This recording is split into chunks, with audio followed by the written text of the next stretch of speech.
First of all, squad-wise, how are you? Well, the only difference from the squad on Monday is Seamus Coleman. As you know, we picked up a little bit a minor soft tissue injury, so he's going to miss the weekend, and then we'll assess him from there. So him would add to Stephen Pienaar and Ross Barkley that they're still unavailable. On top of the long-term injuries of Aruna Kone, Darren Gibson, and Gerard Deulofeu. So apart from that, everyone is fit and available. Antolin Alcaraz is still recovering well, but he will be missing at the weekend. And those are the news. How long are you looking at for Deulofeu, you know? Paul Gerard is not too far away. I'll be very, very surprised if he's not available the end of next week, and that will be probably really positive, because we knew that this injury was going to be tricky for the player that Gerard is a real sprinter, and as a footballer, that sort of injury you need to be well healed before you can come back and exercise. So I will be delighted if we can get Gerard at the end of next week. There's a frustration that the injury seemed to have occurred to players who had such an impact in terms of creating chances and scoring goals as well. Well, yeah, but that happens over the course of the season. It would be very naive from me to blame injuries. When that happens, when you got injured players or suspensions, you need to find a way to use the squad in a way that you can carry on being competitive and carry on performing well. And I think we've done that. Is normal now. The demands of football, of the modern game, you're always gonna get injuries, especially from that period from November onwards. Don't ask me why, but that's what happens. November is the risk month, and from that point on, you get a bit of a chain of incidents. It happens in every dressing room. It happens in every league in Europe, and as a squad, you need to be able to cope with that. What's the latest regarding Lassina Traore coming in here? Well, we're working on it. There's nothing to announce as per yet. As it's been well informed, we've done the work permit and it's been granted. That was successful, and there are a few other issues to get through, but nothing to announce as per yet. There's been I suppose a case of maybe people putting one and one together and getting two, but saying that it could be called off by Monaco because of an injury to Falcao. Has there been any kind of contact from Monaco in that respect? Well, we hope that's not something that it should affect the decision of allowing Lassina to go out on loan. I think it would go down to what the player needs in his development, and obviously I hope that's got no bearing on the decision.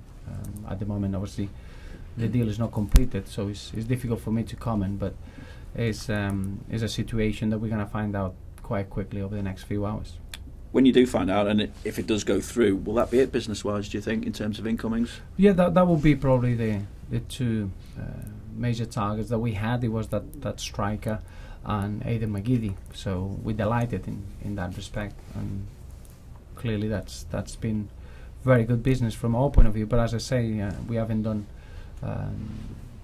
finalised that striker, and we'll carry on working hard to try to strengthen the squad as much as we can. But that's obviously this is the time of the year that we're focusing on the possible signings and the possible incomings. I think what is more important for me is trying to get everyone fully fit to carry on maintaining the high standards of the players that we have at the club, and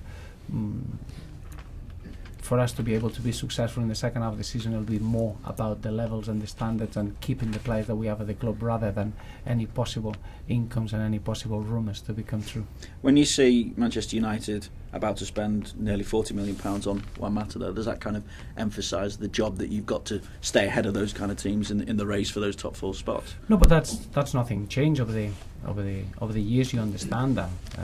As I said many times, I think finances, they can speed things up in whatever you're trying to do with your team, but what we are very, very pleased is that the players that we got in our squad, we got a real good mixture, and we got youngsters that they haven't fulfilled their potential, and if you go into the market to see the values of those players, you will be very very much surprised. And all it is, it shows the quality of this league and it shows you how difficult it is to be successful in this league, and you shouldn't take that for granted. But the strength that we have internally allows me to believe that we can compete against anyone in this league, and that's no need in that sort of business. Stevenage manager Graham Wesley says that Lukaku won't be playing at the weekend. He said Roberto Martinez will be in the psychiatric hospital before we see that. I suppose the injury situation puts a different complexion on that, doesn't it? Well, I think that seems a bit of an odd comment, to be fair, but obviously that's what the FA Cup brings. Is a phenomenal competition, as we all know. We all well aware what we're going to find at the weekend, and we'll have to be prepared for that. Whatever the opposing manager says, it must be a reason for it, but obviously that's not going to change what we're going to try to do on Saturday, which is try to be as good as we can and make sure that we don't give the home side an advantage that they're going to have. I think in these rounds people forget that the divisional status counts for very, very little, and it's about how you adapt on the day to the conditions and the surroundings and the environment, and the home team is always favoured in this round. So we need to make sure that we are ready to face a very difficult game. Why do you think that these kind of ties are so tricky for the top teams? Well, you can imagine, first because you get away from your normal environment. I don't think you need to analyse it any more different than a team that is used to play in a certain way or do certain things. You carry on doing that. When you have to adapt and you have to play in a different type of pitch, in a different tempo, different intensity, different meaning, that's what the FA Cup brings. And playing this competition over one game, that's why over the years we had so many big games and so many results that they could surprise you. But I think we all been long enough involved in this competition to know that that's a normal thing. That any game that you play away from home, you need to be able to adapt, and that always becomes very, very difficult. How big a part can this competition play in the season, do you think? Well, big part, because we take it very seriously, and I think any game that you are involved in a FA Cup game is very, very important for us. In many ways, how you can adapt as a group, how can you go and face whatever challenge you got in front of you. It always allows you to grow as a squad and be ready for whatever comes your way. So it's in many aspects the game at the weekend is going to test this in a different way that it's done so far this season, and that's something I'm really excited and looking forward to it. And what's the latest as regards Leighton Baines' contract talks? Nothing to announce yet. Is it getting closer though? Well, it's one of those situations that we're all very, very excited, and we're working hard to achieve a positive outcome, but nothing to announce. And is Ross's something that will wait till after the window? Yes, yeah. We got a few issues, a few players that we want to sit down, and it's going to happen after the window, and there are different players. It's been well documented, Seamus Coleman and Ross Barkley, and players that have been performing really, really well, and players that for different reasons, the length of the contract that is left, or the type of deal that they have, everyone when they perform well, when they deserve it, as a football club we're quite active on trying to be on top of those aspects. Just one final thing, just with Romelu Lukaku, and obviously had some comments to make as regards Nicolas Anelka. Have you had to speak to Romelu about it? Did you have to watch what he says? Or? Well, no, we always speak. Obviously, it's an important issue, because there's been a lot of misunderstanding about it. I think Rom is only a young man, and sometimes after playing a game and the emotions could be still high, all he wanted to present is a bit of support to a player that he admires from a young age, but he never supported his views, or he never supported the meaning of those views. Remember, there's been a big misunderstanding about this issue, and the quicker that gets solved, and obviously it's not for us to solve that's from the player and the FA, and the quicker that gets solved, the better that everyone will have clarity, because I'm sure that there's been a big misunderstanding. One thing is supporting an individual, and something else is trying to read into a gesture. Romelu wanted to support a teammate or an ex-teammate, but obviously he understands that it's been a big misunderstanding. He never supported any sort of conflicting views, that he could be disrespectful to anyone. It's not the type of person he is. Roberto, you touched on it before, but is there any concern in your mind at all with this competition, given your experience with Wigan last year, winning the FA Cup but getting relegated at the same time? No, there's. I think this competition's success can give you a lot in what you want to achieve in the league. I don't think you need to analyse it a little bit closer. You can't just go, if you're successful in a cup competition, you're going to suffer in the league. It's not that way at all. I think if you manage it well, if you spread the efforts throughout the squad, playing two competitions can be very, very helpful in many ways, because first, you can use different players with different roles, and that allows them to develop and grow, and you end up the season with a bigger pool of players to be selected in important games.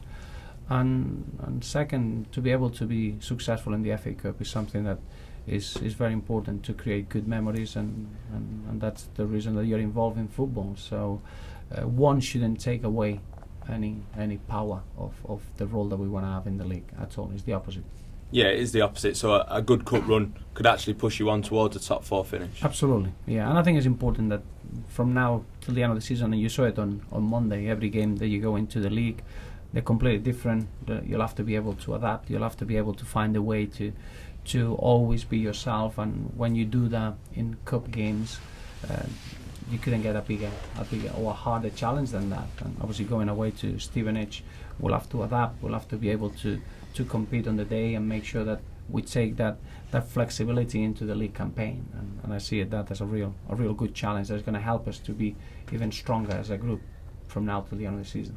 Speaking to some of the Everton fans this week, they say it was a measure of how far the club's grown this year, that everyone was disappointed with a draw at a place like West Brom. Do you echo those thoughts? Yes, and I said that straight away after the game. Don't get me wrong, a point is always a positive result away from home, and it's something that you add towards your points tally. But in the same manner, it's great to feel that we got real high expectations that we put on ourselves, and the fans, they feel the same way. But it's satisfying to see the way that we always work for each other. We always got that competitive edge, and it's important to be able to use those expectations in the right manner. And we want to kick on and make sure that we learn from what happened on Monday, because it's gonna be repeated in many other occasions from now till the end of the season. Remember that in football, the hardest thing to do is when you got something, a fear to lose it, and that happened at half time.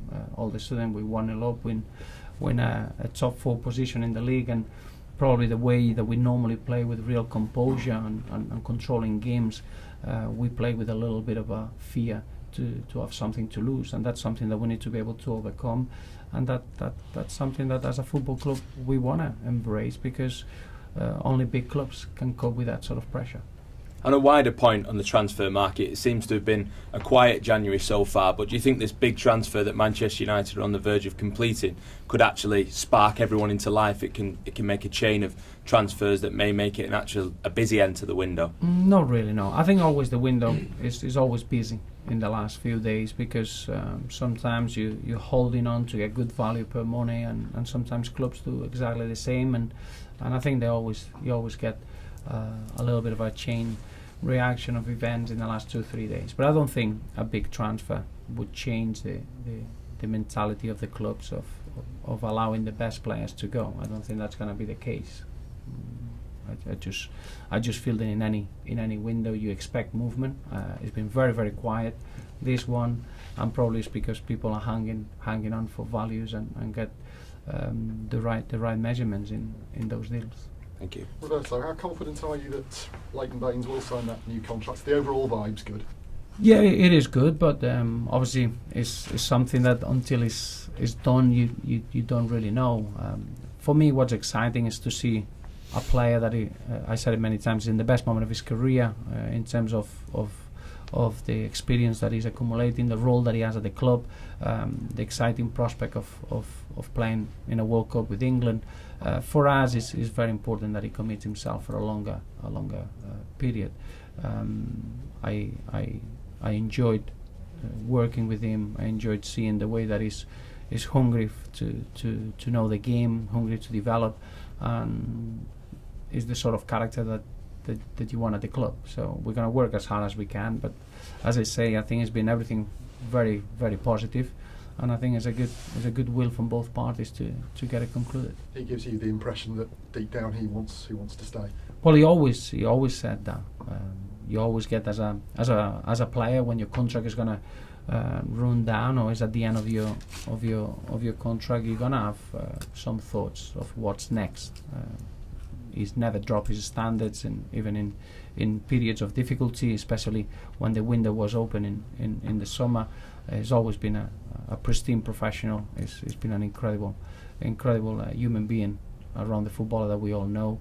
So he's an icon for Everton, and we'll work as hard as we can to keep him happy, keep him excited, and keep him motivated in trying to grow with the